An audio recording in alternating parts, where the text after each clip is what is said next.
नमस्कार दोस्तों, आप सभी का स्वागत करता हूं एग्रीकल्चर नॉलेज स्कूल के इस यूट्यूब चैनल में। आज का हमारा फेवरेट टॉपिक जो है वो फंजीसाइड्स, कवकनाशी क्या है।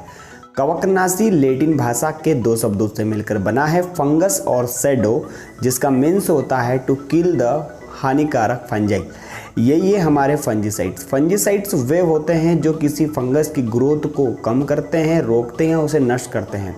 या फंजीस्टेटिक्स क्या होते हैं? फंजीस्टेटिक्स का मतलब होता है कि ऐसे फंजीसाइड्स या ऐसे केमिकल जो फंगस को मारते नहीं, केवल उनकी ग्रोथ को रोकते हैं, फंजीसाइड्स कहलाते हैं। क्योंकि फंजीसाइड्स के क्लासिफिकेशन में हम बात करें तो इसको 6-7 प्रकार से अलग अलग बांटा गया है, अलग अलग किताबों में। कहीं इसको कॉपर फंजीसाइड्स में बांटा है, सल्फर फंजीसाइड्स में बांटा है, एंटीबायोटिक्स भी है, सिस्टेमिक फंजीसाइड्स भी होते हैं, ऑर्गेनोमर्कुरियल्स भी होते हैं और मिसलेनियस फंजीसाइड्स भी होते हैं। लेकिन आज जो हम ज़बरदस्त बात करेंगे वो बात करेंगे हम systemic fungicides and contact fungicides. ये दोनों क्या हैं? सिस्टेमिक फंजीसाइड्स का मतलब ये हुआ कि फॉर एग्जांपल मेरे पास ये लीफ है, और देखो किसानों के लिए भी बहुत फ़ायदेमंद चीज़ हो सकती है। यदि आपकी लीफ्स है और लीफ में यदि कोई स्पॉट है, ब्लाइट है, मिल्ड्यू है, रस्ट है, तो वहाँ पर आपको शुरुआती स्टेज में कॉन्टैक्ट फंजीसाइड्स का यूज़ करना चाहिए। कॉन्टैक्ट फंजीसाइड का मतलब ये होता है कि स्प्रे के बाद अगर इस लीफ पर कहीं फंगस लगी है और कोई पैथोजन इस पर कनेक्ट करेगा तो यहाँ पर ये फंजीसाइड इसको मार देगा। लेकिन सिस्टेमिक फंजीसाइड्स में क्या होता है कि सिस्टेमिक फंजीसाइड में जब हम स्प्रे करते हैं तो वो पूरे प्लांट के सिस्टम में फैल जाता है। अगर हम रूट से दे रहे हैं तो वो जाइलम से फैलेगा पूरे पत्तियों पर, अगर ऊपर से दे रहे हैं तो पूरे फ्लोएम के माध्यम से पूरे पौधे पर फैल जाता है, जिससे कि वो पूरे पौधे को सिस्टेमिक फंजीसाइड्स प्रोटेक्ट करके रखते हैं और प्रोटेक्ट रखने से बीमारियां नहीं आती है। लेकिन हम कई बार देखते हैं कि इमीडिएटली फंगस दिखती है, लीफी स्पॉट्स दिखते हैं, बीमारी हरे पत्ता न होकर और कुछ डिस्पॉट्स बन जाते हैं, नेक्रोसिस बन जाती है, तो वहाँ पर कॉन्टैक्ट फंजीसाइड हमें यूज़ करना चाहिए। देखिए, सिस्टेमिक फंजीसाइड की खोज हुई थी 1966 में। जॉन क्लेमिंग एंड कल्का ने इसकी करी थी, और कार्बोक्सिन ऑक्सीकार्बोक्सिन, जिसे हम कार्बोक्सिन को विटावेक्स करते हैं, ऑक्सीकार्बोक्सिन को प्लांटवेक्स कहते हैं। इसके अलावा बेनलेट है, बेनलेट को ही हम बाविस्टीन या कार्बेंडाजिम कहते हैं। इसके साथ आप देखेंगे तो मेटालेक्सिल भी सिस्टेमिक फंजीसाइड है। ये इस तरह के फंजीसाइड है जिनको आप बीमारी के पहले पौधे में स्प्रे के रूप में दे सकते हैं, लेकिन जब अगर बीमारी है तो वहाँ पर हमें कॉन्टैक्ट फंजीसाइड देना चाहिए। कॉपर फंजीसाइड्स की हम अगर बात करें तो कॉपर फंजीसाइड्स को प्रोटेक्टेंट्स के रूप में लेते हैं, सल्फर फंजीसाइड्स को भी प्रोटेक्टेंट्स के रूप में लेते हैं। कॉपर फंजीसाइड्स में अगर हम बात करते तो आपने बहुत ही इम्पोर्टेंट फंजीसाइड का नाम सुना होगा, जिसका नाम है बोर्डियक्स मिक्सचर, जो कि हमारे ग्रेप वाइन की डिसीज़ पे खोजा गया था। तो ये downy mildew of grapevine में ये ध्यान रखिएगा।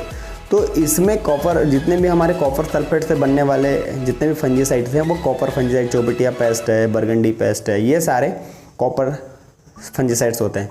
लेकिन अगर हम बात करते हैं सल्फर फंजीसाइड्स की, तो सल्फर फंजीसाइड्स में सल्फर का यूज़ किया जाता है, और इसमें जितने भी हमारे मैंकोजेब है, जिनेब है, मिनेब है, इसके साथ आयरन जिसमें पाया जाता है, और अगर हम बात करते हैं इसमें थीरम की, तो ये सारे जो हैं सल्फर फंजीसाइड्स में आते हैं। एंटीबायोटिक्स में अगर हम बात करते हैं तो आपको पता ही एंटीबायोटिक्स क्या होते हैं कि ऐसे, जैसे हमने बात स्ट्रेप्टोमाइसिन है, इसके बाद बहुत सारे कैसियोमाइसिन है, टेट्रासाइक्लिन है, ये सारे भी फंजीसाइड्स के रूप में यूज़ किए जाते हैं। कुछ ऐसे फंजीसाइड्स होते हैं जो बायो फंजीसाइड्स भी होते हैं, जिसमें जो एक जीव होते हैं या जो एक गुड फंजाई होती है, बेनिफिशियल फंजाई होती है, जो हमारी हार्मफुल फंजाइज को नष्ट करती है, जिसमें ट्राइकोडर्मा है, फिर बैक्टीरिया स्यूडोमोनास फ्लोरेसेंस है, बेसिलस सब्टिलिस है।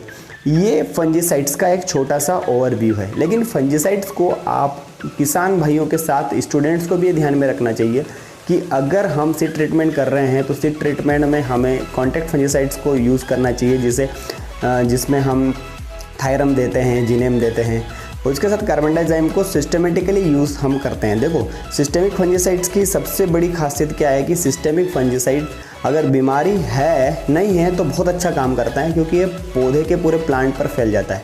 लेकिन अगर बीमारी आ रही है, आपको लग रहा है कि खेत में बीमारी तुरंत दिख रही है मुझे, तो वहाँ पर कॉन्टैक्ट फंजीसाइड्स का यूज़ करना चाहिए। कॉन्टैक्ट फंजीसाइड मार्केट में आपको देखोगे तो मैंकोजेब प्लस कार्बेंडाजिम भी मिलता है। तो मैंकोजेब और कार्बेंडाजिम में मैंकोजेब है वो कॉन्टैक्ट फंजीसाइड्स है, और कार्बेंडाजिम है जो सिस्टेमिक फंजीसाइड है, तो दोनों को काम में मिल रहा है। जैसे रिडोमिल में हम बात करें तो मेटालेक्सिल भी मिल रहा है प्लस हमको मैंकोजेब भी मिलता है, तो दोनों कॉन्टैक्ट में यूज़ होता है। लेकिन यदि आपका पौधा स्वस्थ है तो हमें एक हल्का स्प्रे कर देना चाहिए और एक रूट में भी कर देना चाहिए, जिससे कि क्या होगा कि पौधा हमारा स्वस्थ बना रहता है। लेकिन अगर हमें बेसिकली नॉर्मली बात करें तो हमें ट्राइकोडर्मा और स्यूडोमोनास को भी अगर हम देंगे तो कम खर्चे में हमारी फसल जो है बीमारी से बच जाती है। तो इस तरह से हम ये फंजीसाइड्स को पढ़ते हैं। अगर ये वीडियो पसंद आता है हमें तो ज़रूर लाइक करें, शेयर करें एंड कमेंट्स करें एंड दी शेयर ज़रूर करें अपने अच्छे ग्रुप्स में किसानों के साथ। जय हिंद, जय भारत, जय किसान।